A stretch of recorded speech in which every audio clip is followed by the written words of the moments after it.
compromise. உங்க சைடுலயும் எங்க சைடுலயும். It's a GT promise. GT Holidays, South India's #1 travel brand. Yes, வீடு, schools, hotels, store room இங்கெல்லாம் partition wall கட்டணும்னாலும் இப்போ பில்டிங் போனஸோட first choice Renocon Rapid Wall Panels. 4 பேர் இறந்து போனாங்க. குரூப் 4 எக்ஸாமினேஷன் எழுதின 4 பேர் இறந்து போனாங்க. அனிதா என்ற ஒற்றை பெண் இறந்து போனப்போ உங்களுக்கு தமிழ்நாடே கொந்தளித்தது நீட் தேர்வுக்கு எதிராக. அதை வச்சு எலெக்ஷன் ரிசல்ட் மாறுச்சு 2021 நீங்கள் கேள்விப்பட்டிருப்பீங்க. இங்கே 4 பேர் இறந்து போனாங்க. பட் அதை வந்து காது கொடுத்து கேட்காம எவ்வளவோ சொல்லி நாங்கள் நிறைய புக்ஸை நாங்கள் படிச்சிருக்கிறோம். யூபிஎஸ்சி எக்ஸாமினேஷனில் பல புக்கை படித்து 3 கேள்விக்கு மேலே அங்கே டைரெக்டாக எழுத முடியலை. அப்படி இருக்கும்போது நாங்கள் நல்லா படிக்கிறோம், நாங்கள் எல்லாம் சொல்லலை. பட் சிலபஸ் வந்து பார்த்திங்கன்னா ப்ரெஸ்கிரைப்டு ஃபார்மெட்டில் இருக்கணும். நீங்கள் பள்ளி பாடப்புத்தகத்திலிருந்து மட்டும்தான் கேள்வியை கேட்க வேண்டும் என்று நாங்கள் கூறவில்லை. நீங்கள் ஸ்கூல் புக்கில் இருந்து மட்டுமே கேட்டிங்க அப்படின்னு என்ன ஆகும், எல்லோரும் 100க்கு 100 போடுவாங்க. அப்போ யார் செலக்ட் பண்ணுறது?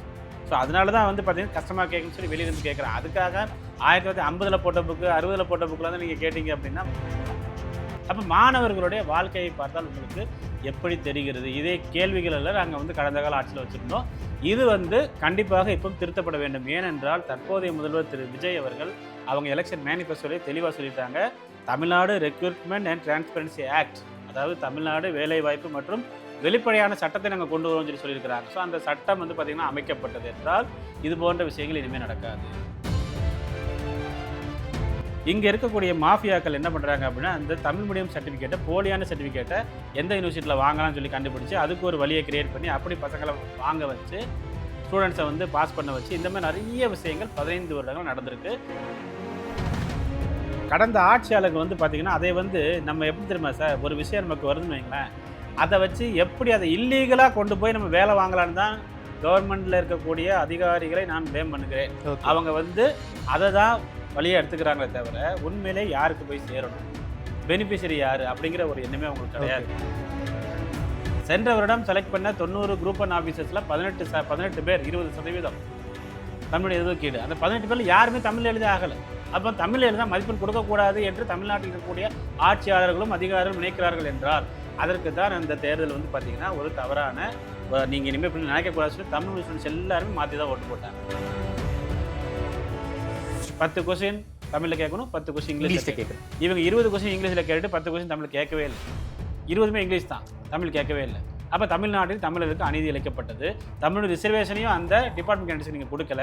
எந்த இடத்துல போனாலும் தமிழ் மீடியம் ஸ்டூடெண்ட்ஸை நாங்கள் கதை வச்சு போட்டிக்கிறோம். ஆதானியர்களுக்கு அன்பு வணக்கம். இன்று நம்மோடு போட்டித் தேர்வு பயிற்சியாளர் திருமிகு நட்ராஜ் சுப்பிரமணியம் அவர்கள் இல்லா. வணக்கம் நட்ராஜ் சார். வணக்கம் சார். வணக்கம். நலமா இருக்கீங்களா? நலமா இருக்கேன். நீங்கள் எப்படி இருக்கீங்க? நலமா இருக்கேன். புதிய அரசு அமைந்து விட்டது. ஆமாம். புதிய அரசினுடைய மனிதவள மேம்பாட்டுத்துறை அமைச்சராக தாம்பரம் எம்எல்ஏ சரத் அவர்கள் பொறுப்பேற்றிருக்காரு. அவருக்கு கீழே தான் வந்து டிஎன்பிஎஸ்சி வரப்போகுது.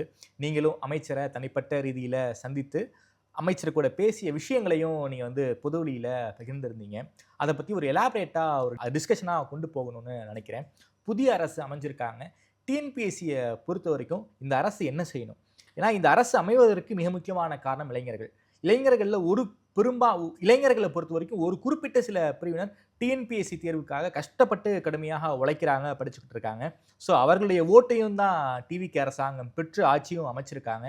குறிப்பாக இந்த இளைஞர்கள் சார்ந்து டிஎன்பிஎஸ்சி சார்ந்து என்ன செய்யணும், குரூப் 1, குரூப் 2, குரூப் 4, அதுவும் இல்லாமல் ஏகப்பட்ட டெக்னிக்கல் எக்ஸாம்ஸ்லாம் இருக்குது. இந்த அரசு என்ன செய்யணும் சார்? 70 ஆண்டுகளுக்கு மேலாக இருக்கக்கூடிய அந்த திராவிட கட்சிகளை உடைத்து இன்றைக்கு தமிழக வெற்றி கழகம் ஆட்சிக்கு வந்திருக்குது அப்படின்னா, அன்னைக்கு வந்து காங்கிரஸ் ஆட்சியை எதிர்த்து திராவிட முன்னேற்ற கழகம் வந்துச்சு. எம்ஜிஆர் முதல் முக்கிய காரணமாக இருந்தார். ஆமாம். இன்று வந்து அந்த 2 திராவிட கட்சிகளையும் போட்டி போட்டு வீழ்த்தி இன்றைக்கி தமிழக வெற்றி கழகம் வந்திருக்குன்னா, இன்று டிஎன்பிஎஸ்சி படித்து கொண்டிருந்த மாணவர்கள் எம்ஜிஆர்களாக திகழ்ந்தனர். இதுதான் 100% உண்மை.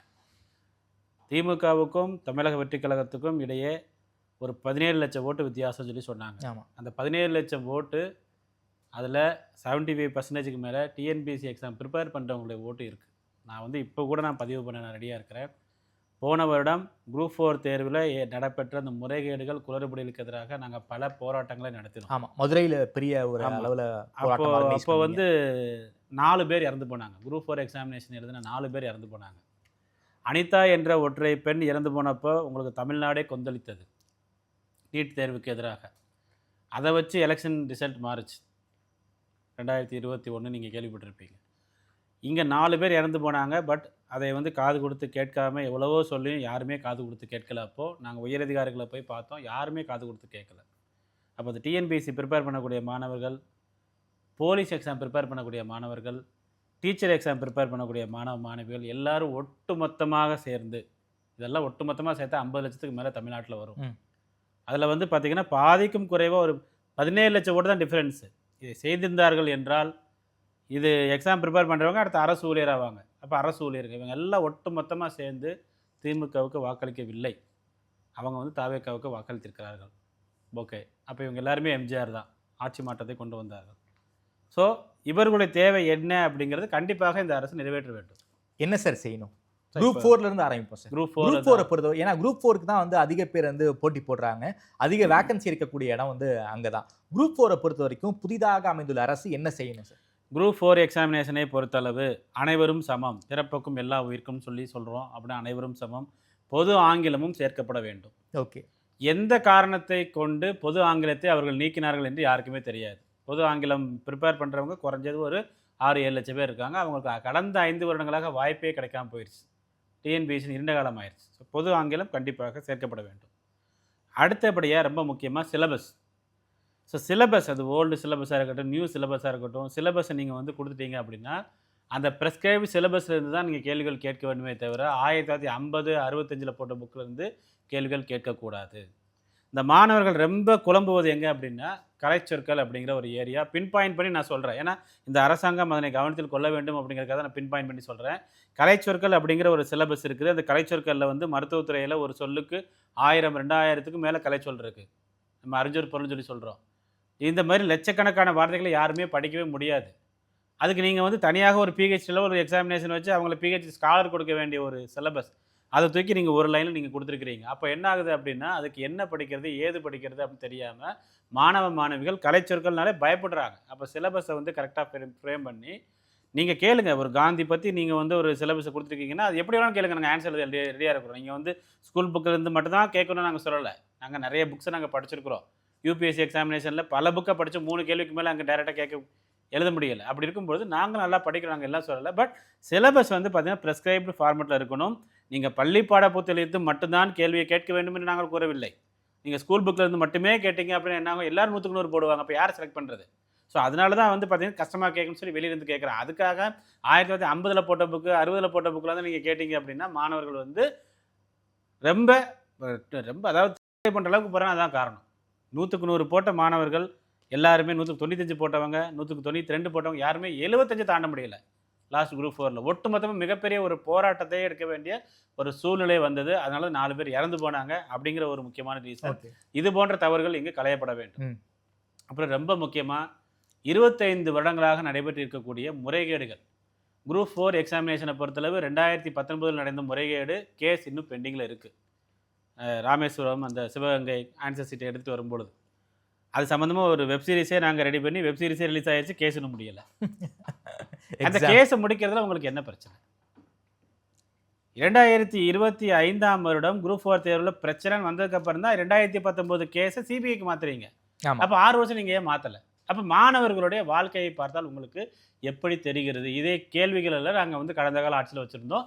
இது வந்து கண்டிப்பாக இப்பவும் திருத்தப்பட வேண்டும். ஏனென்றால் தற்போதைய முதல்வர் திரு விஜய் அவர்கள் அவங்க எலெக்ஷன் மேனிஃபெஸ்டோலே தெளிவாக சொல்லிட்டாங்க. Tamil Nadu recruitment and transparency act, அதாவது தமிழ்நாடு வேலைவாய்ப்பு மற்றும் வெளிப்படையான சட்டத்தை நாங்கள் கொண்டு வரோம்னு சொல்லியிருக்கிறாங்க. ஸோ அந்த சட்டம் வந்து பார்த்திங்கன்னா அமைக்கப்பட்டது என்றால் இது போன்ற விஷயங்கள் இனிமேல் நடக்காது. குரூப் 4க்கு இதை பொறுத்தளவு நம்ம வந்து சொல்கிறோம். அடுத்து குரூப் 2 எக்ஸாமினேஷனை பொறுத்தளவு சிலபஸ்லேருந்து ஸ்கீம் ஆஃப் எக்ஸாமினேஷன் ப்ரிலிமினரி உண்டா, மெயின் உண்டா, இன்டர்வியூ உண்டா? நீங்கள் லாஸ்ட் 5 இயர்ஸாக வந்து பார்த்தீங்க அப்படின்னா சிலபஸ் மாற்றிக்கிட்டே இருந்தாங்க. அதாவது 19 ஒரு சிலபஸ் கொண்டு வராங்க, 21 ஒன்று கொண்டு வராங்க, புதுசாக மெயின்ஸ் இன்ட்ரடியூஸ் பண்ணுறாங்க. மெயின்ஸை உங்களால் ஒழுங்காக நடத்த முடியலை. அப்புறம் 2க்கு மெயின்ஸ் இருக்குது, 2Aக்கு மெயின்ஸ் கிடையாதுங்கிறீங்க. அதுக்கப்புறமா வந்து பார்த்தீங்க அப்படின்னா அதுலேயும் ஒரு சிலபஸ் நீங்கள் மாற்றுறீங்க.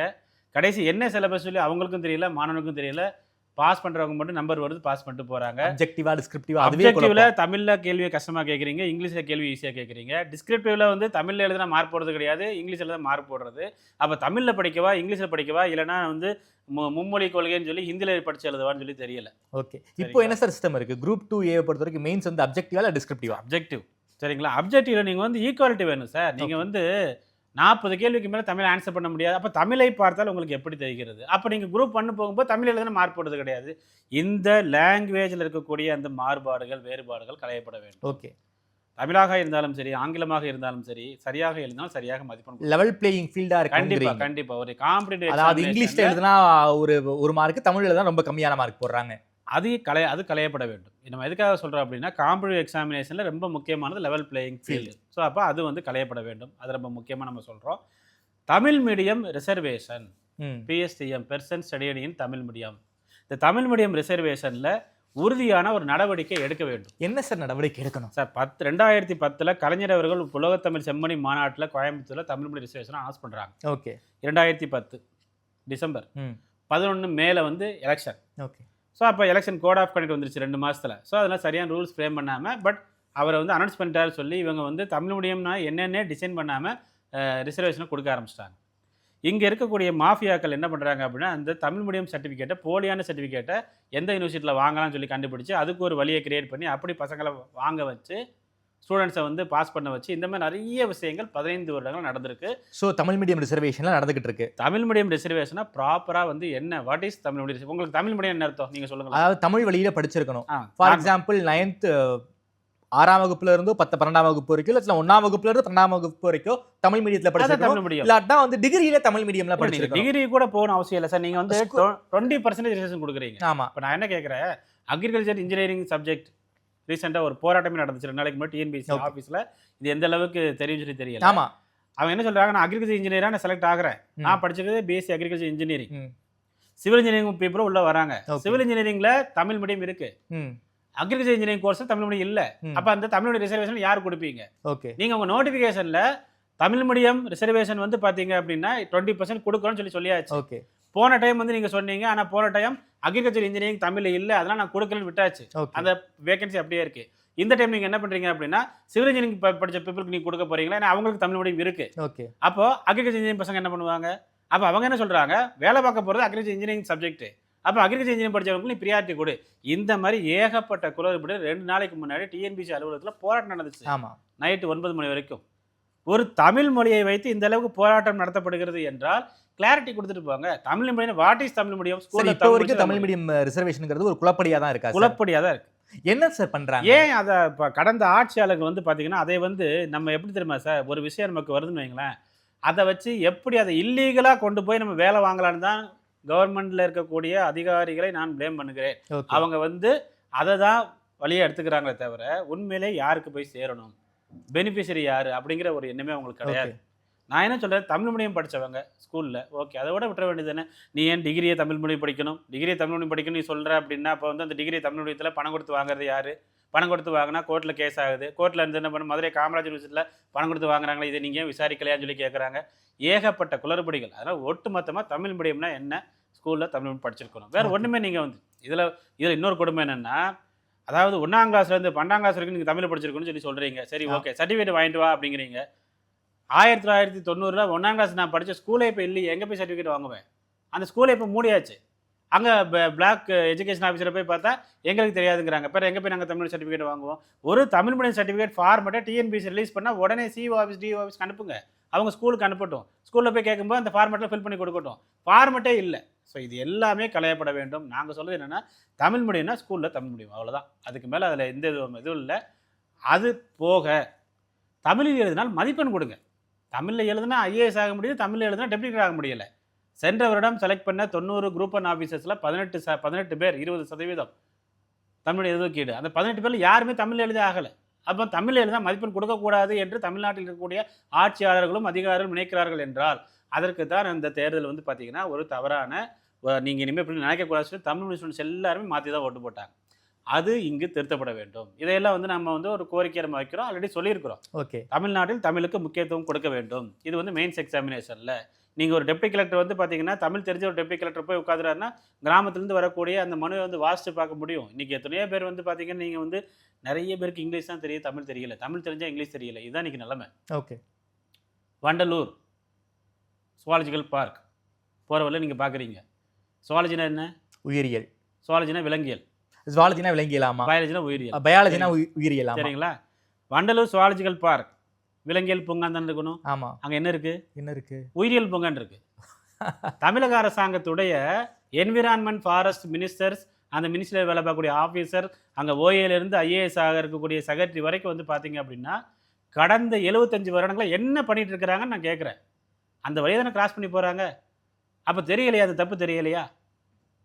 இதுதான் நம்ம சொல்கிறோம். என்ன சொல்கிறோம் அப்படின்னா, நீங்கள் வந்து தமிழ் தெரிந்தால் ஆங்கிலம் தெரியவில்லை, ஆங்கிலம் தெரிந்தால் தமிழ் தெரியவில்லை, இந்த 2 தெரிஞ்சவங்களுக்கு மேக்ஸ் தெரியலை, இந்த பிரச்சனை வந்து எல்லா இடத்துலையும் இருக்குது. அப்போ நீங்கள் என்ன பண்ணணும் அப்படின்னா, எல்லாத்துக்கும் இம்பார்ட்டன்ஸ் கொடுத்து தமிழ் எழுதினாலும் மார்க் போடுவோம், ஆங்கிலத்தை கட்டாதனாலும் மார்க் போடுவோம். இன்னொன்று சார், இந்த குரூப் 1 எக்ஸாமினேஷன் நான் ஒன்று சொல்கிறேன். ட்ரிகனாமெண்ட்ரி ஏதோ ஒரு சாப்டர் ஒருத்தவங்க அனுப்பியிருந்தாங்க. ஆக்சுவலாக அவங்க சொல்கிற சாப்டர் எனக்கு கரெக்டாக ஞாபகம் இல்லை. ஒரு சாப்டர் அது சிலபஸ்லேயே கிடையாது. ஓகே. மெயின் எக்ஸாமினேஷனில் அந்த சாப்டர்லேருந்து 50 கேள்விக்கு 50 மார்க்கு கேள்வி கேட்டிருக்கிறாங்க. நீங்கள் வந்து அந்த மேக்ஸ் சப்ஜெக்ட் இருக்குது பார்த்தீங்களா, குரூப் 1 மெயின்ஸில். ஆமாம். அது வந்து உங்களுக்கு பல வகைகளில் அது வந்து உங்களுக்கு வந்து கை கொடுக்கும். என்ன அப்படின்னா, அந்த சம்மை 5 நிமிஷம் செஞ்சு முடிச்சிடலாம். அந்த 50 மார்க்குக்கு உண்டான அந்த மதிப்பெண்களை நீங்கள் வாங்குவதற்கு மேக்ஸிமம் போனால் ஒரு 10-15 நிமிஷம் எழுதிடலாம். அதே இது சயின்ஸோ, சோசியல் சயின்ஸோ, ஹிஸ்ட்ரியோ, ஜாகிரபி நீங்கள் எழுதணும், 1 மணி நேரம் ஸ்பெண்ட் பண்ணணும். அப்போது 1/4 மணி நேரத்தில் 50 மார்க் வாங்குறது பெருசா, 1 மணி நேரத்தில் 50 மார்க் வாங்குறது பெருசா? அப்போ வந்து அந்த பசங்களுக்கு வந்து சிலபஸ்லேயே கிடையாது. எப்படி இந்த ட்ரிகனாமெண்ட்ரி நினைக்கிற இந்த சப்ஜெக்ட்லேருந்து 50 கொஷினுக்கு 50 மார்க் இவங்க கொஷின் கேட்டாங்க. அப்போ யாருக்கும் ஸ்ப்ரெட் ஆகுது. ட்ரிகனாமெண்ட்ரி பார்த்துட்டு போ, 50 மார்க் சொல்ல எடுத்துடலாம். இது தொடர்ந்து நடந்து கொண்டிருக்கிறது. எப்போது குரூப் 1 வழக்கை முடிக்கப் போகிறீர்கள்? எப்போது குரூப் 2 வழக்கை முடிக்கப் போகிறீர்கள்? எப்போது குரூப் 4 வழக்கை முடிக்கப் போகிறீர்கள்? எப்போது எஸ்ஏ எக்ஸாம் வழக்கை முடிக்கப் போகிறீர்கள்? இதையெல்லாம் நாங்கள் வந்து கடந்த ஆட்சியில் வந்து பார்த்திங்கன்னா கேட்டு அதற்கு தான் இப்போது சிஎம் அவர்கள் சொல்லியிருக்கிறாங்க, நாங்கள் ரெக்ரூட்மெண்ட் டிரான்ஸ்பரன்ஸாக கொண்டு வரேன்னு இருக்கிறாங்க. அது மீண்டும் அது கண்டிப்பாக அமைக்கப்பட வேண்டும், அமைப்பார்கள் என்று நாங்கள் நம்புகிறோம். ஏனென்றால் இந்த துறையின் அமைச்சர் திரு சரத்குமார் அவர்களை நாங்கள் மீட் பண்ணி பேசும்போது, நாங்கள் எல்லாருமே மீட் பண்ணி பேசினாங்க. அவர் சொன்ன ஒரே ஒரு வார்த்தை, நியாயமாக நடக்கணும், நேர்மையாக நடக்கணும், விரைவாக நடக்கணும்னு சொல்லி தான் எங்களுடைய தலைவர் வந்து சிஎம் சொல்லியிருக்கிறாங்க. அது நடத்துவோம், கண்டிப்பாக நடத்தி காமிப்போம். அதாவது ஒரு வந்து பார்த்தீங்கன்னா இப்போ தான் புதுசாக வந்திருக்கிறாங்க. ஆமாம், அவங்களுக்கு வந்து நிர்வாகத்துக்கு புதுசு, ஆட்சிக்கு ரொம்ப புதுசு, நிர்வாகத்துக்கு புதுசு, ஆனால் நேர்மையாக நடத்த வேண்டும் அப்படிங்கிற எண்ணம் அவங்கள்ட்ட இருக்குது. பேசினதுலேருந்து ரொம்ப நல்லா தெளிவாகவே தெரிஞ்சது. கண்டிப்பாக அதை அவர் செய்வார்கள் என்று நாங்கள் நம்புகிறோம். ஏனென்றால் இன்று அவர்கள் ஆட்சியில் அமர்வதற்கு முக்கியமான காரணம் இந்த மாணவிகள், இளைஞர்கள். அவர் அதான் சொன்னார், எங்களுக்கு இளைஞர்களுக்கு நிறைய பேர் ஓட்டு போட்டிருக்கிறாங்க, அவங்களை எந்த காரணத்துக்கும் நாங்கள் விட மாட்டோம். நேற்று பள்ளிக்கல்வித்துறை அமைச்சர் திரு ராஜ்மோகன் அவர்கள் பேசும்போது, விரைவாக தேர்வு வைத்து ஆசிரியர் பணி நிரப்பப்படும்னார். கடந்த ஆட்சியில் வந்து ஆசிரியர் பணி நிரப்பப்படவே இல்லை. ஸோ ஒட்டுமொத்தமாக அதெல்லாம் பார்க்கும் பொழுது நாங்கள் என்ன சொல்கிறோம், நீங்கள் வந்து நேர்மையாக நடத்துங்க, கண்டிப்பாக மீண்டும் மீண்டும் நாங்கள் ஆதரவு கொடுப்போம். ஏனென்றால் அந்த கில்லி, அப்புறமா வந்து பார்த்தீங்கன்னா குருவி, அந்த பேட்ச் ஸ்டூடெண்ட்ஸ் தான் இப்போ ஓட்டு போட்டிருக்காங்க. இன்னும் துப்பாக்கி ஸ்டூடெண்ட்ஸ்லாம் பேட்ச்லன்னு வரல அப்படிங்கிற மாதிரி பொதுவான ஒரு இது இருக்குது. இதை வந்துட்டாங்க சார், நானே துப்பாக்கி பேட்ச் ஸ்டூடெண்ட். ஆமாம், அது இப்போ ரீசெண்டாக அந்த லியோ எல்லாம் இருக்குல்ல. நான் என்ன சொல்கிறேன், இதை பொறுத்தளவு போட்டித் தேர்வு மாணவிகளை பொறுத்தளவு உண்மையாக, நேர்மையாக, விரைவாக அனைத்தும் நடந்தது என்றால் இவருடைய சப்போர்ட் கண்டிப்பாக இருக்கும் சார். கவர்மெண்ட்டில் வேலை பார்க்குற நிறைய பேர் ஓட் பண்ணாங்க. விஜய்க்கு ஆதரவாக ஓட்டு போட்டாங்க. தபால் ஓட்டில் விஜய் தான் லீடிங்கில் இருந்தார். நீங்கள் வந்து டிஎம்கே தான் எப்போது லீடிங்கில் இருக்கும். அந்த கடைசி நேரத்தில் அவர் கொடுத்த ஒரு முக்கியமான ஒரு வாக்குறுதி, 18,200 ரூபா பேசிக் பேல இருக்கக்கூடிய 2ஆம் நிலை காவலர்களுக்கு நாங்கள் ஆட்சிக்கு வந்தால் 25,000 மாற்றப்படும். இது வந்து போலீஸ்காரங்க எல்லாருமே ஓட்டு போட்டாங்க. காரணம் என்ன அப்படின்னா, கீழ்நிலை காவலர்கள் எல்லாரும் விசிலுக்கு தான் குத்தியிருக்காங்க. தமிழ்நாடு, கேரளா, கர்நாடகா, ஆந்திரா, பாண்டிச்சேரி. கேரளாவில் 2ஆம் நிலை காவலருக்கு பேசிக் பே 23,800, ஆந்திராவில் 25,000, பாண்டிச்சேரியில் 24,200, கர்நாடகாவில் 23,500, நம்ம வெறும் 18,000. ஸோ இந்த வாக்குறுதியை வந்து கரெக்டான நேரத்தில் அவர் கொடுத்தார். நீங்கள் வந்து திருப்பூரில் போய் பேசுகிறாங்க, திருப்பூரில் போய் பேசினதுக்கு அடுத்த நாள் தான் தபால் ஓட்டு வந்து பார்த்திங்கன்னா ஆரம்பிக்கிறாங்க. அந்த ஓட்டு எல்லாம் அப்படியே கன்வெர்ட் ஆச்சு. அண்ட் இன்னொரு முக்கியமான விஷயம், வருவாய்த்துறை ஊழியர்களுக்கான அந்த சுபூதிய சமநிலை இன்மை. 10 வருஷமாக வேலை பார்க்கக்கூடிய குரூப் 2ல் ஜாயின் பண்ண ஒரு வருவாய்த்துறை ஊழியர் இன்றைக்கி வந்து 50,000 சேலரி வாங்குறாங்க. 24 மணி நேரம் ஆஃபீஸில் கிடந்து கஷ்டப்படணும். ஆனால் அதே கேடரில் ஒரு கூட்டுறவுத்துறையில் ஜாயின் பண்ணவங்க இன்றைக்கி வந்து அவங்களோட 20,000 சம்பளம் அதிகமாக வாங்குறாங்க. அது எப்படி சார்? சார் பே நீங்கள் வந்து லெவல் பிளேயிங் ஃபீல்டு வந்து நம்ம ஃபஸ்ட்டு ஜாயின் பண்ணும்போது சொல்கிறோம். வேலைக்கு போனதுக்கப்புறம் வந்து பார்த்திங்கன்னா அந்த பே அப்படின்னு சொல்லக்கூடிய அந்த சம்பள மாறுபாடு அவ்வளோ இதுவாக இருக்குது. எல்லோரும் ரொம்ப கஷ்டப்படுறாங்க. தாசில்தார்னு சொல்லி நம்ம வந்து இவருக்கு என்னப்பா தாசில்தார்னு சொல்லி சொல்கிறோம். ஜீப்பில் வராரு. அவங்க எவ்வளோ கஷ்டப்படுறாங்கன்னு அவங்களுக்கு மட்டும் தான் தெரியும், நேர்மையாக வேலை பார்க்கக்கூடிய தாசில்தார்கள். ஒரு குடும்பத்தில் 4 பேர், கணவன், மனைவி, 2 பிள்ளைங்க. இந்த குடும்பத்தில் நான் 50,000 வச்சு ஓட்ட முடியுமா? 60,000 ஓட்ட முடியுமா? எவ்வளோ செலவுகள் இருக்குது, மருத்துவ செலவுகள் இருக்குது, எவ்வளோ செலவுகள் இருக்குது. ஏன் இந்த அரசாங்கங்கள், கடந்த கால அரசாங்கங்கள் இதை கவனத்தில் கொள்ளவில்லை? இப்போ இந்த புதிய அரசாங்கம் வந்து நாங்கள் கவனத்தில் கொள்கிறோம்னு சொல்கிறாங்க. ஸோ அதனால் இந்த புதிய அரசாங்கத்தை பொறுத்தளவு போட்டித் தேர்வாக இருக்கட்டும், அரசு ஊழியர்களாக இருக்கட்டும், ஆசிரியர்களாக இருக்கட்டும், செவிலியர்களாக இருக்கட்டும், மருத்துவர்களாக இருக்கட்டும், தூய்மை பணியாளராக இருக்கட்டும், எல்லாத்தையும் நாங்கள் செய்கிறோம்னு சொல்லியிருக்கிறாங்க. கண்டிப்பாக செய்வார்கள் என்ற நம்பிக்கை இருக்கிறது. ஏனென்றால் அவர்களால் தான் ஆட்சிக்கு வந்திருக்கிறார்கள். ஏன்னா அமைச்சர் அவர் தான் சொல்கிறார், கண்டிப்பாக நாங்கள் செய்வோம் சார், நல்லது செய்வோம் சார். ஓகே சார், தமிழ் மொழி ரிசர்வேஷனை பற்றி பேசியாச்சு. விமன்ஸ் ரிசர்வேஷன் அது வந்து ஒரு மிகப்பெரிய குழப்படியாக இன்னைக்கு வரைக்கும் போயிட்டு இருக்கு. குறிப்பாக பெண்களும் வந்து விஜய் அவர்களுக்கு மிகப்பெரிய அளவில் ஓட்டு போட்டிருக்காங்க. ஸோ அவங்களுமே நாங்கள் பெண்களுக்கு ஒரு பெரிய இடஒதுக்கீடு கொடுப்போன்னு வாக்குறுதியாலாம் கொடுத்துருக்காங்க. இந்த பெண்கள் இடஒதுக்கீடு என்பது பல ஆண்களுடைய வாய்ப்பை வந்து பறிக்குது அப்படிங்கிற விஷயத்த நாமளே பேசியிருக்கோம். இதை பற்றி எதுவும் நீங்கள் வந்து அமைச்சர்கிட்ட வந்து சொன்னீங்களா சார்? இப்போ பெண்கள் ரிசர்வேஷன் காரணமாக மிகப்பெரிய வாய்ப்பு வந்து ஆண்களுக்கு பறிப்போகுதுங்கிற விஷயத்த வந்து அட்ரஸ் பண்ணாங்களா? சம வாய்ப்பு கொடுக்க வேண்டும் ஆண்களுக்கும் பெண்களுக்கும் அப்படிங்கிறத நாங்கள் வந்து வலியுறுத்துறோம். இன்றைக்கி வந்து டீச்சர் போஸ்ட்டாக 198 பேர் பெண்கள், 2 பேர் ஆண்கள். காவலர் போஸ்ட் அப்படின்னா 195 பேர் ஆண்கள், 5 பேர் பெண்கள். அந்த மாதிரி தான் இன்றைக்கி சுச்சுவேஷன். அப்போ நீங்கள் வந்து அந்த டிபார்ட்மெண்ட் வைஸ் வந்து ஆண்கள் எவ்வளோ இருக்கிறாங்க, பெண்கள் எவ்வளோ இருக்கிறாங்க அப்படிங்கிற நீங்கள் ஒரு கணக்கை நீங்கள் எடுக்கணும். எடுத்துட்டு இப்போ நம்ம அதன் மூலமாக நீங்கள் வந்து ஒரு விஷயத்தை நீங்கள் பண்ணுறீங்க. இப்போ பெண்களுக்கு இடஒதுக்கீடு கொடுக்கக்கூடாதா அப்படிங்கிற மாதிரி ஒரு சிலர் கேட்கலாம். ஆண்களின் வாய்ப்பை பறித்து பெண்களுக்கு கொடுக்க வேணும்னு நாங்கள் சொல்கிறோம். நீங்கள் வந்து 15 மார்க் 20 மார்க் அதிகமாக எடுத்த ஒரே பிரிவை சேர்ந்த ஒரு ஆணுக்கு வேலை கிடைக்கவில்லை, ஆனால் பெண்ணுக்கு வேலை கிடைக்கிறது. ஸோ ஆணை விட 15 மார்க் கம்மியாக எடுத்த பெண்ணுக்கு வேலை கிடைக்கும். பெண்ணுக்கு வேலை கிடைக்குது. இப்போ சமூக நீதி நம்ம சொல்கிறோம். ஒரு பிசி பிரிவை சேர்ந்த ஒரு பெண் ஒரு மார்க் எடுத்திருக்கிறாங்க, உதாரணமாக ஒரு 50 மார்க் எடுத்திருக்கிறாங்க அப்படி சொன்னோம் அப்படின்னா அவங்களுக்கு வேலை கிடைக்குது. சரி. ஷெட்யூல் காஸ்ட் பிரிவை சேர்ந்த ஒரு ஆண் இந்த 50 விட அதிகமாக எடுத்திருந்தால் அவருக்கு வேலை கிடைக்கல. அப்போ எங்கே சமூக நீதி இருக்குது? இதைத்தான் வந்து பார்த்தீங்க அப்படின்னா நீங்கள் வந்து சார் இந்த விமன் ரிசர்வேஷனை பொறுத்த வரைக்கும் அது என்ன சார், வெர்டிக்கல் ரிசர்வேஷன் இல்லை ஹரிசாண்டல் ரிசர்வேஷன்? என்ன சார் இது எப்படி கொடுக்கணும்? அந்த காலத்தில் கோர்ட் ஆர்டர் என்ன அப்படின்னா இல்லாத பட்சத்தில் கொடுக்கறது. அன்றைக்கி யாருமே இல்லை, 30% கொடுத்தாங்க. இன்றைக்கி நார்மலாகவே 50% வந்துடுறாங்க, பெண்கள் வந்துடுறாங்க. ப்ளஸ் 30 கொடுக்குறாங்களா? 30 கொடுக்குறாங்க. 80 ஆயிடுது. 25 டெப்டி கலெக்டர், 24 பேர் பெண்கள். ஸோ இதையெல்லாம் வந்து பார்த்தீங்க அப்படின்னா நேற்று 2 நாளைக்கு முன்னாடி கூட 69% இடஒதுக்கீடை பாதுகாப்பு தொடர்பாக விஜய் அவர்கள் வந்து ஒரு மீட்டிங் போட்டிருக்காங்கன்னு சொல்லி சொன்னோம். அதெல்லாம் வந்து பார்த்தீங்கன்னா நியூஸில் நம்ம படித்தோம். 69% இடஒதுக்கீடை பாதுகாப்பதற்காக மீட்டிங் போடுறது ஒரு பக்கம் இருந்தாலும் ஆண்களுக்கு உண்டான அந்த பாதுகாப்பை உறுதி செய்ய வேண்டும். நீங்கள் வந்து எல்லா இடத்துலையும் ஆண்களை வெளியே அனுப்பிட்டே இருந்தாங்கன்னா அவங்க எங்கே தான் போவாங்க சார்? இயல்பாகவே பெண்கள் வந்து 50% வந்துடுறாங்க சார். அதையும் மீறி ப்ளஸ் 30 வந்து பெண்களுக்கு ரிசர்வேஷன் கொடுக்குறாங்களா? கொடுக்குறாங்க, கண்டிப்பாக கொடுக்குறாங்க. இதுக்குண்டான ரகசியங்களை வந்து டிஎன்பிசி என்றைக்குமே வெளியிடாது. அப்படி கொடுக்கலன்னா நீங்கள் பெண்கள் இடஒதுக்கீடை குறைக்கலாமே. பெண்கள் இடஒதுக்கீடு ஏன் கொடுத்தாங்க?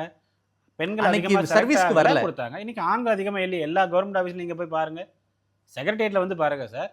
செக்ரட்டேரியட்டில் கூடிய மூத்த அதிகாரிகள்லாம் வந்து ரொம்ப வருத்தப்படுறாங்க. ஐயோ 5 மணி ஆனால் இவங்க கிளம்பிடுவாங்களே, 5 மணிக்கு மேலே எங்கள் வேலையை ஆரம்பிக்கும். என்ன சார் சொல்கிறீங்க? அப்படிதான் இப்போ ஒரு ஃபைல் நம்ம ஒரு இது எழுதணும் போகணும் வரணும், கரெக்டாக 5 மணிக்கு அவங்க கிளம்பிடுவாங்க. அவங்கள நம்ம ஒன்றும் சொல்ல முடியாது.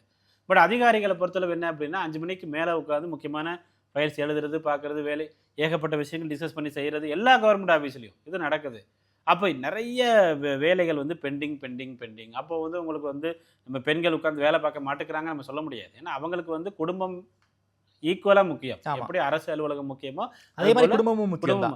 ஒரு சில ஒரு ஹையர் ஆஃபீஸர்ஸ் அவங்க எல்லாருமே நைட் வரைக்கும் உட்காந்து வேலை பார்க்குறாங்க. பெண்கள் வந்து நைட் வரைக்கும் வேலை பார்க்குறாங்க. இந்த கீழ்நிலையில் இருக்கக்கூடிய குரூப் 4 குரூப் 2A பணியாளர்கள் அவங்க வந்து 5 மணிக்கெல்லாம் கிளம்பிடுவாங்க.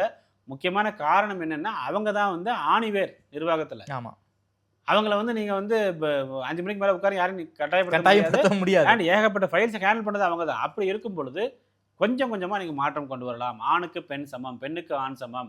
நாங்கள் வந்து ஒரு ஆண் இடையாளர், ஒரு பெண் இடையாளர் அப்படி சொல்லி நம்ம இது சொன்ன ஒரு ஆண் கலெக்டர், பெண் கலெக்டர். அதே மாதிரி ஒரு ஆண் வருவாய் உதவியாளர், ஒரு பெண் வருவாய் உதவியாளர். இது மாற்றம் கொண்டு வரலாம். பெண்களுக்கு இடஒதுக்கீடு கொடுக்க வேண்டாம் என்று நாங்கள் சொல்லவில்லை. எந்த சூழ்நிலையும் ஆணுக்கு பெண் சமம். ஒரு ரேஷன் கடையிலே வந்து இடையாளர் தனித்தனியாக நாங்கள் ஈக்குவலாக போடுறோம் அப்படின்னா வருவாய் உதவியாளர்களையும் போடலாம். ஸோ இதை வந்து பார்த்திங்கன்னா உங்களுக்கு சமமான ஒரு வேலை வாய்ப்பு ஆணுக்கும் வழங்க வேண்டும், பெண்ணுக்கும் வழங்க வேண்டும். இதையும் நாங்கள் வலியுறுத்தியிருக்கிறோம். எல்லாத்தையும் கண்டிப்பாக செய்கிறோம்னு சொல்லியிருக்கிறாங்க. 3 விஷயம் தான் சார். அதாவது இடஒதுக்கீடை சரியாக பாதுகாக்க வேண்டும். அதாவது அது தமிழ் இடஒதுக்கீடாக இருக்கணும், ஆண் பெண் இடஒதுக்கீடாக இருக்கட்டும், அது ஒன்று. சிலபஸ் கரெக்டாக வச்சு மாணவர்களை தொந்தரவு படுத்தாமல் நீங்கள் எவ்வளோ கஷ்டமாக வேணாலும் கேளுங்க. நீங்கள் அதுக்காக வந்து சிலபஸ் ஒழுங்காக கொடுத்துட்டு கேட்கணும். அது ஒன்று. 3வது இந்த முறைகேடுகளை ஒழிக்காத வரைக்கும் டிஎன்பிஎஸ்சி நேர்மையாக செயல்படுவதற்கு வாய்ப்புகள் இல்லை. இது வந்து நாங்கள் வந்து நிறைய முறை இதை பேசியிருக்கிறோம். இது 3மே வந்து இந்த ஆட்சியில் களையப்படும். ஆனால் கொஞ்சம் டைம் கொடுக்கணும். அவர் கேட்ட மாதிரி கொஞ்சம் டைம் கொடுக்கும். ஏன்னா அவங்க வந்து ஃபஸ்ட்டு வந்து என்ன எது தெரிஞ்சுக்கணும். நீங்கள் வந்து நம்ம இவ்வளோ சொல்கிறோம் அப்படின்னா வந்து அவர் மினிஸ்டர் வந்து பார்த்தீங்க அப்படின்னா அதை வந்து உள்வாங்கிக் கொண்டு அவர் புரிஞ்சு கொள்வதற்கு கொஞ்சம் காலதாமதம் ஏற்படும் தான் சார். கண்டிப்பாக காலதாமதமாகும். அதை உள்வாங்கி கொண்டு ஆனால் நேர்மையாக நடத்த வேண்டும் அப்படிங்கிற எண்ணம் அவங்களுக்கு இருக்குது. அதுக்கு நான் எதுக்காக நான் சொல்கிறேன் அப்படின்னா, அவங்கள பொறுத்தவரை இப்போ பெருசாக சம்பாதிக்கணும் அப்படிங்கிற அவசியம் கிடையாது. 2 பெரிய ஜாம்பவான்களை வீழ்த்தி வந்திருக்கிறோம் அப்படின்னா இந்த வெற்றி வந்து இன்னும் பல வருடங்களுக்கு தொடர வேண்டும். அப்படின்னா கண்டிப்பாக நேர்மையாக ஆட்சியை கொடுத்தால் மட்டும்தான் மக்கள் ஏற்றுக்கொள்வார்கள் என்று நல்லாவே அவங்களுக்கு தெரியும். இப்போ வந்து ஒரு 15 நாள் ஆச்சு, எனக்கு 10 நாள் ஆச்சு. இது வரைக்கும் பெருசாக லஞ்சம் எங்கேயுமே கேள்விப்படலை. இது அப்படியே தொடர்ந்து போயிட்டு இருந்துச்சு அப்படின்னா உண்மையிலேயே நம்ம வந்து, ஏன்னா நீங்கள் வந்து ஒரு பெரிய, அதாவது உயரதிகாரிகள் நிறைய பேர் இருக்கிற அவங்களுக்கு நடுவில் புதுசாக ஒரு கட்சி வந்து வேலை பார்க்கும் பொழுது கஷ்டம்தான் இருக்கிறது. எனி டிபார்ட்மெண்ட், நீங்கள் எந்த டிபார்ட்மெண்ட் எடுத்தாலும் வந்து பார்த்தீங்கன்னா அமைச்சர்களுக்கு மிகப்பெரிய சவாலாக இருக்கும். ஏன்னா எல்லாருமே புதுசு. ஸோ அப்படி இருக்கும் பொழுது திறம்பட நேர்மையான உண்மையான ஆட்சியை திரு விஜய் அவர்கள் தலைமையில் இவங்க கொடுத்தாங்க அப்படின்னா மீண்டும் இவர் ஜெயிப்பதற்கு வாய்ப்பு இருக்குது அப்படிங்கிறது இந்த இடத்துல உறுதியாக சொல்லிக்கிறோம். டிஎன்பிஎஸ்சியை பற்றி அளவுக்கு பேசிட்டோம். அதையும் தாண்டி நிறைய இருக்குது. மெடிக்கல் ரெக்யூர்மெண்ட் போர்டு இருக்குது, டீச்சர்ஸ் ரெக்யூர்மெண்ட் போர்டு இருக்குது, அதே போல் வந்து போலீஸ் எக்ஸாம்ஸ் இருக்குது. இதுலாம் என்ன சார் செய்யணும்? சார் அதுக்குமே நிறைய பேர் படிக்கிறாங்க. ஆக்சுவலாக டீச்சர்ஸ் ரெக்ரூட்மெண்ட் போர்டை பொறுத்தளவு தொடக்க ஆசிரியர்கள், தொடக்கப்பள்ளி இடைநிலை பள்ளி ஆசிரியர் எல்லா இடங்களையும் வேகன்சி இருக்குது.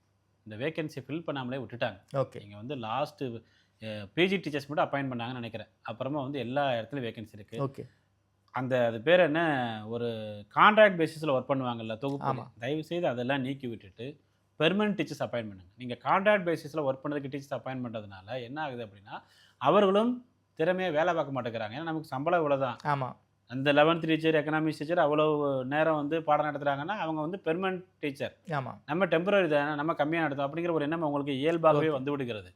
அவசரம் கொடுத்து வேலை பார்க்க மாட்டாங்க. அப்போ என்ன பண்ணுவாங்க, பாதி நேரத்தை வேறு எதாவது இன்வெஸ்ட் பண்ணலாம், நம்ம வேறு ஏதாவது பிஸ்னஸ் பண்ணலாம் அப்படிங்கிற மாதிரி தான் அவங்க நினைப்பாங்க. இல்லை கான்ட்ராக்ட் அப்படியே ஒழிச்சு கட்டிட்டு, ஏற்கனவே விஜய் அவர் சொல்லியிருக்காரு அவுட் சோர்சிங் இருக்காதுன்னு சொல்லியிருக்காரு. அவுட் சோர்சிங் எல்லாமே ஒழிச்சு கட்டிட்டு நிரந்தர பணியிடங்கள், ஆசிரியர் பணியிடங்கள், அது தொடக்கப்பள்ளி ஆசிரியர் இருக்கட்டும், நடுநிலைப்பள்ளி, உயர்நிலைப்பள்ளி, மேல்நிலைப்பள்ளி எல்லாமே. அப்போ ரொம்ப முக்கியமாக கடந்த 10-12 வருடங்களுக்கு மேலாக கல்லூரிகளில் உதவி பேராசிரியர்கள் நியமனம் செய்யப்படுவதில்லை. அசிஸ்டன்ட் ப்ரொஃபசர்ஸ் இப்போ கூட ஒரு 1500 போஸ்ட் எக்ஸ்ட்ரா போடுறதுக்கு எல்லாம் கேட்டிருக்கிறாங்க. அவங்களையும் உடனடியாக நிரப்ப வேண்டும். ஸோ உங்கள் ஸ்கூலு, காலேஜ், அப்புறம் வந்து பார்த்திங்கன்னா நம்முடைய இந்த சைடு வந்தோம்னா செவிலியர்கள், ஹெல்த் இன்ஸ்பெக்டர்ஸ் ரொம்ப முக்கியமாக. இன்றைக்கி வந்து நம்முடைய சுகாதாரத்துறையில் வந்து பார்த்துக்கிட்டிங்க அப்படின்னா டாக்டர்ஸ் இருக்கிறாங்க, வைத்தியம் பார்க்கறதுக்கு டாக்டர்ஸ் இருக்கிறாங்க. அதுக்கப்புறம் டாக்டர்ஸ் போக மற்ற பணியிடங்கள், நிறைய பணியிடங்கள் வேகன்சியாக, அதாவது செவிலியர்களாக இருக்கட்டும், தூய்மை பணியாளர்கள் அங்கேயே வராங்க, தூய்மை பணியாளர் இருக்கட்டும், அப்புறமா ரொம்ப ஹெல்த் இன்ஸ்பெக்டர் இருக்குது. இந்த போஸ்ட் எல்லாமே வேக்கண்டாக இருக்குது. 1100க்கும் மேற்பட்ட சுகாதார பணி, அதாவது ஹெல்த் இன்ஸ்பெக்டர்ஸ், சுகாதார ஆய்வாளர்கள் பதவி எக்ஸாமினேஷன் முடிஞ்சு கோர்ட்டில் இப்போ கேஸில் இருக்குது. ரிசல்ட் பப்ளிஷ் பண்ணிட்டாங்க. 1-2 இடத்துல பசங்க பார்த்து எழுதுனாங்க அப்படிங்கிறது, அந்த 1-2 இடங்களையும் விசாரித்து அதை வந்து முடிச்சாச்சு. ஆனாலும் இந்த போஸ்டிங்ஸ்னு போடாமல் இருக்குது. ஏன்னா கோர்ட்டில் கேஸ் இருக்கிறதுனால கோர்ட் ஸ்டே கொடுத்துருக்காங்களா இல்லையா அப்படிங்கிறது தெரியலை. அதை பார்த்து ஸ்டே கொடுத்ததுனா ஸ்டே விளக்கிறதுக்கு என்ன உண்டோ. ஏன்னா இதுக்கு முன்னாடி ஹெல்த் செக்ரட்டரியாக இருந்த திரு செந்தில்குமார் அவர்கள் இப்போ சிஎம் செக்ரட்டரியாக இருக்கார். அவர் நினச்சிருந்தா அதெல்லாம் நினச்சா கண்டிப்பாக முடியும். ஸோ அதனால் அந்த பணியிடங்களை உடனடியாக நிரப்ப வேண்டும். அதில் பொறுத்தளவு போலீஸ் கான்ஸ்டபிள் எஸ்ஏ எக்ஸாமினேஷனை பொறுத்தளவு வந்து பார்த்திங்க அப்படின்னா அங்கேயும் இந்த தமிழ் மீடியம் பிரச்சனை. கடந்த 4-5 மாதங்களாக கோர்ட்டில் கேஸ் இருக்குது. அதாவது போலீஸ் டிபார்ட்மெண்ட்லேயே வேலை பார்க்குறாங்க பார்த்தீங்களா, அவங்க வந்து எஸ்ஏ ஆகிறதுக்கு ஒரு சில குறிப்பிட்ட பர்சன்டேஜ் வந்து அவங்களுக்கு உண்டு. அதில் தமிழ் மீடியம் ரிசர்வேஷனை ஃபாலோ பண்ணலை. இது எவ்வளோ பெரிய அநியாயம். நீங்கள் வந்து விமன் ரிசர்வேஷனை எல்லா இடத்துலையும் ஃபாலோ பண்ணுறீங்க, ஃபிசிக்கலி சேலஞ்சு ரிசர்வேஷனை எல்லா இடத்துலையும் ஃபாலோ பண்ணுறீங்க. ஆனால் தமிழ் மீடியம் ரிசர்வேஷனை ஃபாலோ பண்ணல, அவங்க ஒரு கேஸ் போட்டுக்கிறாங்க. அதனால் வந்து பார்த்தீங்கன்னா கோர்ட்டில் கேஸ் இருக்குது. இவை அனைத்தும் உடனடியாக கலப்பட வேண்டும். இதனால் அந்த ரிசர்வேஷன் எதுவுமே இல்லாத ஜென்ரலாக ஓப்பன் கேண்டிடேட்ஸ் போவாங்க எக்ஸாம், அவங்க ரொம்ப பாதிக்கப்படுறாங்க. எக்ஸாமினேஷன் நடந்தது ஜனவரி, இப்போ வந்து மே, 2 தடவை கோர்ட் ஹியரிங் கேஸ் வந்துருச்சு. மே மாதம் இந்த ஜனவரியா இல்லை லாஸ்ட் ஜனவரி? இந்த ஜனவரி. ஓகே, இல்லை லாஸ்ட் ஜனவரி. 2 வருஷமாக எஸ்ஏ எக்ஸாம் ரிசல்ட் பப்ளிஷ் பண்ணி போஸ்டிங் போடாமல் 2 வருஷமாக அது நடந்துச்சு. ஓகே, ஒரு ஏடிஜிபி ரூமில் வந்து பார்த்தீங்கன்னா ஒரு பெரிய எரிஞ்சே போச்சு. அதை கஷ்டப்பட்டு அதை ஒரு வழிக்கு கொண்டு வந்து இந்த ஜனவரி மாதம் தான் என்ன பண்ணாங்க, எஸ்ஏ எக்ஸாம் ரிசல்ட் போட்டாங்க. அதுக்கடுத்து வந்து பார்த்தீங்கன்னா புதுசாக ஒரு எஸ்ஏ எக்ஸாமினேஷன் கால்ஃபார் பண்ணி இவங்க வந்து எக்ஸாம் எடுத்து 5 மாதம் ஆகுது. ரிட்டன் எக்ஸாம் ரிசல்ட் பப்ளிஷ் பண்ணியாச்சு. அதுலேயுமே வந்து நிறைய குளறுபடிகள் இருக்குன்னு சொல்லி சொல்கிறாங்க. அதையும் இந்த கவர்மெண்ட் வந்து பார்த்திங்கன்னா அட்ரஸ் பண்ணணும். அதில் என்ன குளறுபடி சொல்லி சொல்கிறாங்க அப்படின்னா, விசாரிக்க சொல்லி அரசாங்கம் உத்தரவு போடும் பொழுது, அரசாங்கமே உத்தரவு போடும் பொழுது அதில் பல முறைகேடு நடைபெற்றுள்ளதுன்னு சொல்லி நம்ம டிவியில் ஒரு நியூஸ்லாம் பார்த்தோம். அதை இந்த அரசாங்கம் வந்து பார்த்திங்கன்னா அட்ரஸ் பண்ணி அதில் தப்பு நடந்துச்சுன்னா அது யார் தப்பு பண்ணாங்க, என்ன பண்ணாங்க, அதையெல்லாம் வெளியே அனுப்பிட்டு அந்த தமிழ் ரிசர்வேஷனை இவர்கள் கொடுக்க வேண்டும். ஏன்னா அது வந்து பார்த்திங்கன்னா தமிழ் ரிசர்வேஷன் என்பது வந்து நம்ம அந்த மொழி இன்னைக்கு வந்து தமிழ் மொழியை காப்பவர்கள் யார் தெரியுமா? எக்ஸாம் ப்ரிப்பேர் பண்ணுறவங்க மட்டும்தான். வேறு யாரும் தமிழ் மொழி படிக்கிறது இல்லை. அந்த 100 கொஸ்டின் தமிழுக்காக உட்காந்து படிக்கிறாங்க. அதுலேயுமே இவங்க என்ன பண்ணிட்டாங்க, இங்கிலீஷ் கொஸ்டினை மட்டும் கேட்டு தமிழில் கேட்காம இருந்தாங்க. அதுவும் தப்பு சார். எஸ்ஏ எக்ஸாமினேஷன் சிலபஸில் ரொம்ப தெளிவாக கொடுத்துருக்குறாங்க. ஈக்குவல் வெயிட்டேஜ் தமிழ் மொழிக்கும் ஆங்கில மொழிக்கும் கொடுக்கணும். சிலபஸே இருக்குது. 10 கொஸ்டின் தமிழில் கேட்கணும், 10 கொஸ்டின் இங்கிலீஷில் கேட்கணும். இவங்க 20 கொஸ்டின் இங்கிலீஷில் கேட்டு 10 கொஸ்டின் தமிழ் கேட்கவே இல்லை. 20மே இங்கிலீஷ் தான், தமிழ் கேட்கவே இல்லை. அப்போ தமிழ்நாட்டில் தமிழருக்கு அநீதி இழைக்கப்பட்டது. தமிழ் ரிசர்வேஷனையும் அந்த டிபார்ட்மெண்ட் கேண்டிடேட்ஸ்க்கு நீங்கள் கொடுக்கல. எந்த இடத்துல போனாலும் தமிழ் மீடியம் ஸ்டூடெண்ட்ஸை நாங்கள் கதை வச்சு பூட்டிக்கிறோம் அப்படிங்கிற மாதிரி பழைய ஆட்சி நிறைய நடந்திருக்கு. இவை அனைத்தும் இங்கே களையப்பட வேண்டும். ஒட்டுமொத்தமாக இதெல்லாம் களையப்பட்டால் மிகவும் சிறப்பான ஒரு ஆட்சி சொல்லி மக்களே மீண்டும் மீண்டும் இவர்களை செலக்ட் பண்ணுவாங்க. ஓகே சார், ரொம்ப நன்றி சார். குறிப்பாக துறைவாரியாக பல்வேறு டிபார்ட்மெண்ட்ஸ் பற்றி பேசிகிட்டு இருக்கோம். அந்த வகையில் டிஎன்பிசியில் இருக்கக்கூடிய பிரச்சனையை இந்த புதிய அரசாங்கம் எப்படி வந்து ரெக்டிஃபை பண்ணணும், அப்போ அரசுக்கு ஒரு அட்வைசரி டோனில் பல விஷயங்கள் பேசியிருக்கீங்க. முறைகேடுகள் நடக்காமல் இருந்தாலே ஒரு மிகப்பெரிய அளவில் வந்து மாணவர்கள் வந்து விஜய்க்கு அவர்களுக்கு ஓட்டு போடுவாங்க. முறைகேடு அதே போல் வந்து எக்ஸாம் ஒழுங்காக நடத்தணும், அதே போல் வேகன்சி ஒழுங்காக ஃபில் பண்ணால் இந்த ஆட்சி மீண்டும் தொடருக்கு பல வாய்ப்புகள் இருக்குன்னு நீங்களே சொல்லியிருக்கீங்க. கேட்க வேண்டிய காதுகளுக்கு இந்த இன்டர்வியூ போய் சேரும்னு நினைக்கிறேன் சார். அதன் மூலமாக டிஎன்பிஎஸ்சியில் இருக்கக்கூடிய குளறுபடிகள் முடிவுக்கு வந்தால் எனக்கும் ஒரு சந்தோஷம் சார், மக்களுக்கும் சந்தோஷம், தேர்வாளர்களுக்கும் சந்தோஷம். கேட்க வேண்டிய காதுகளுக்கு இது போய் எட்டும்னு நினைக்கிறேன் சார். நேரில் நேரம் கொடுத்து பேசியமைக்கு நன்றி நன்றாஜ் சார். நன்றி.